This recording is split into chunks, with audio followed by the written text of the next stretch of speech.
कि बच्चे की रिस्पेक्ट कीजिए, बच्चे की ना रिस्पेक्ट कीजिए।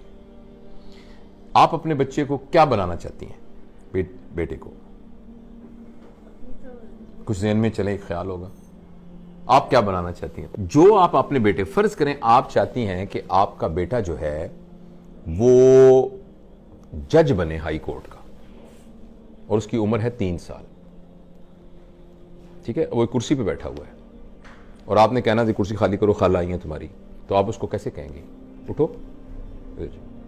लेकिन उस पर जज साहब बैठे होंगे तो उनको कैसे कहेंगे आप? प्लीज आप, जहमत तो होगी आपको, बुरा ना मनाइए, ये मेरी छोटी बहन आई हुई है, तो आप अगर वहां तशरीफ रख लें तो मैं आपका बड़ा शुक्रगुजार होंगे। तो मीलॉर्ड जो आप उसको बनाना चाहते हैं ना, उसके लिए उसको तैयार करने का मतलब यह है कि उसकी वैसी इज्जत करें जो आप उसको बनाना चाहते हैं। आप उसको हाफिज़े कुरान बनाना चाहती हैं, और उसको कहते हैं उठो, तुमने खाना क्यों नहीं खाया, कपड़े देखे तुम्हारे कितने गंदे हो गए, चलो जो। उसकी वैसे इज्जत कीजिए जैसे हाफिज़े कुरान की इज्जत करनी है। आपने जो उसको बनाना है उसकी वैसे इज्जत करनी शुरू कर दीजिए। और प्लीज आप याद रखिए, किसी फेलियर की वजह से अपने बच्चे की इंसल्ट ना कीजिए। बच्चे के लिए सबसे बुरी बात है इंसल्ट। जब पेरेंट्स को गुस्सा आता है ना, अपना इलाज कराइए गुस्से वाली वर्कशॉप्स अटेंड कीजिए, इसलिए कि वो एक इंडिविजुअल है। आप जरा मेरी इंसल्ट करके दिखाइए मुझे इस वक्त, आप नहीं कर सकेंगी। मैं जुर्रत नहीं कर सकता आपकी इंसल्ट करूं। मैं जरा सा आपसे बदतमीजी से बोलूं, आप उठ के खड़ी हैं, क्या मतलब भाई? आप उठ के मोबाइल फेंक के आप उठ के चलने जाना शुरू कर देंगे। आपके बच्चे के अंदर भी वही जज्बात हैं, मगर इत्तफाक से वो आपसे कमजोर है। जब आपने बच्चे को थप्पड़ मारा है ना किसी बात पर, वो बच्चा आपको थप्पड़ मार नहीं सकता, मगर आप यकीन कीजिए वो थप्पड़ आपने बैंक में जमा करा दिया है। लेकिन सर हमने तो ये सुना है ना कि अगर जैसे उस्ताद डांटता है या जो पेरेंट्स होते हैं वो डांट रहे हैं, या तो वो आपकी बेहतरी के लिए आपके सामने आपको डांट रहे हैं, आपके पीठ पीछे आपको बुरा, लेकिन इससे बेहतरी नहीं हो रही। इसको साइंटिफिक स्टडीज ने बताया है कि इससे बेहतरी नहीं हो रही है। अगर ऐसी होती तो डांटने से बेहतरियां हो जाती। तो जब हमारे पेरेंट्स ने हमें डांटा तो हम तो सही हो गए। आपको लग रहा है? एक बात आपको 2 मिनट मैं इस बात को खत्म कर लूं ताकि हम इसको समेट लें, फिर बीच में से जो ज़िमनी बातें निकलेंगी हम डिस्कस करेंगे। देखिए, जब आपने बच्चे को थप्पड़ मारा है ना, या कहा है तुम नालायक इंसान हो, और अगर तो वो 7 साल से कम उम्र का है ना, फिर तो इससे बेहतर था कि आप उस बच्चे को कत्ल कर देते। ये ज्यादा, मतलब मैं एक्सजरेट करके बयान कर रहा हूं, सिर्फ एक इमोशन उसमें अटैच करने के लिए। मगर 7 साल से कम वाले के अंदर आपने रिकॉर्डिंग मशीन में डाल दिया ना, तुम नालायक इंसान हो, तुम जिंदगी में कुछ नहीं कर सकते, भटकोगे तुम गलियों के अंदर।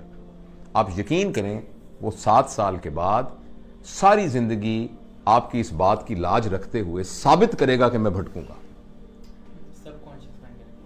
वो साबित करेगा कि मैं भटकूंगा। और अगर आपने उसको थप्पड़ मार दिया, वो थप्पड़ बैंक में जमा हो गया, जैसे मैंने अर्ज किया था, और उसमें फिर बैंक जैसे हर साल सूद देती है, वो सूद के साथ इकट्ठा हो रहा है। अभी वो आपको थप्पड़ मार नहीं सकता, एक वक्त में आएगा वो आपको थप्पड़ मारने के काबिल हो जाएगा, और वो आपको थप्पड़ मारेगा। वो थप्पड़ जरूरी नहीं कि फिजिकल मारे, वो अचानक कहेगा मामा मुझे दुबई में नौकरी मिल गई है। आप कहेंगे मेरा तो एक ही बेटा है, लेकिन मामा आखिर रोजगार के लिए मुझे जाना ही होता है। आप कहेंगे जिसके साथ शादी की है ना मैंने, अजीब मैं बहू बेहाल आई हूं, हालांकि मेरे भाई की बेटी है, पता नहीं इसने क्या मेरे बेटे के कान में फूंक मारी है, वो उसको लेकर दुबई चली। मुझे जोड़ों का दर्द है, इसके अब्बा को हार्ट अटैक हुआ है, इसको ख्याल ही नहीं आया। वो थप्पड़ था जो कि सूद के साथ इकट्ठा हुआ है, और वो अब उसने आपके मुंह पे मारा है। इसलिए बच्चा अगर आपके यहां पैदा हो गया है तो वो आपका मेज या आपकी कुर्सी नहीं है, वो आपकी प्रॉपर्टी नहीं है। और कोई भी आदमी, चाहे आपका बेटा है चाहे कुछ भी है, वो इंसल्ट बर्दाश्त नहीं कर सकता। इंसल्ट को रिएक्ट करना उसको नहीं आ रहा इस वक्त, इसलिए चुप करके डर के बैठ गया। फर्ज करें वो थप्पड़ नहीं मारेगा तो उस थप्पड़ ने उसको सारी जिंदगी के लिए डरपोक भी बना। हो सकता है उसका ये रिएक्शन निकले कि वो सारी जिंदगी के लिए थप्पड़ खाना, वो थप्पड़ खाता रहेगा। वो बंदा होगा जिसको उसका बॉस भी थप्पड़ मारेगा जिसको देखे ना, मां वो है कि जब कोई गलती करके आएगा तो उसने मां के दामन में अपने आप को छुपाना है, उसी मां ने उसको थप्पड़ मारा है।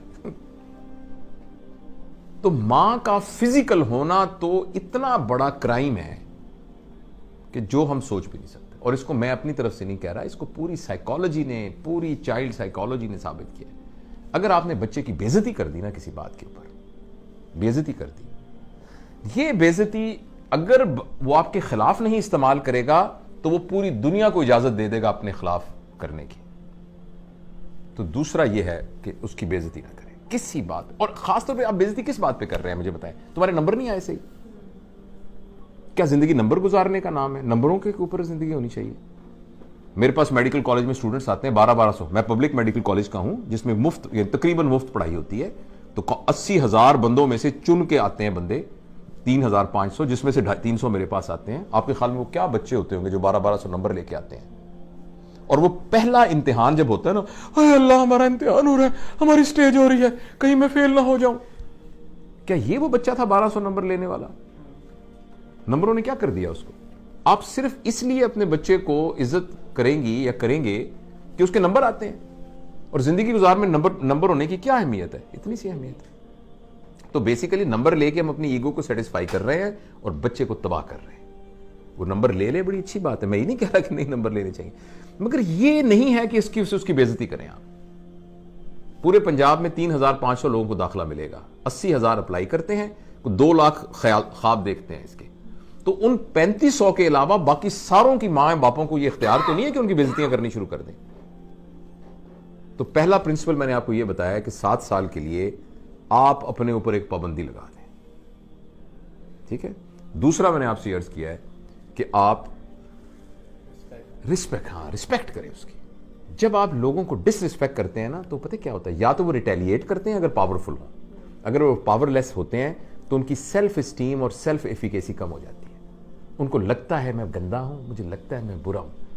मेरे लिए मेरी मां से बड़ी सनद कोई नहीं है जिसको मैं देखकर, आंखों में देखकर फैसला करता था क्या सही है क्या गलत है। उसी मां ने मुझे थप्पड़ मारा है, यानी मेरे ऊपर सबसे बड़ा फतवा लग गया है कि मैं गंदा आदमी हूं, मैं इस काबिल हूं कि मुझे मारा जाए। क्यों भाई? जो मेरे लिए दुनिया की सबसे बड़ी मुकद्दस स्थिति, उसने ये फतवा दिया है कि तुम थप्पड़ मारने के काबिल हो। इसका ये मतलब है। तो अब अच्छा, ये तो कहा ना आपने बच्चे, आपने बीच में आपके सवाल का जवाब दे दो कि जो अब तो ये वक्त गुजर गया, आप क्या करें?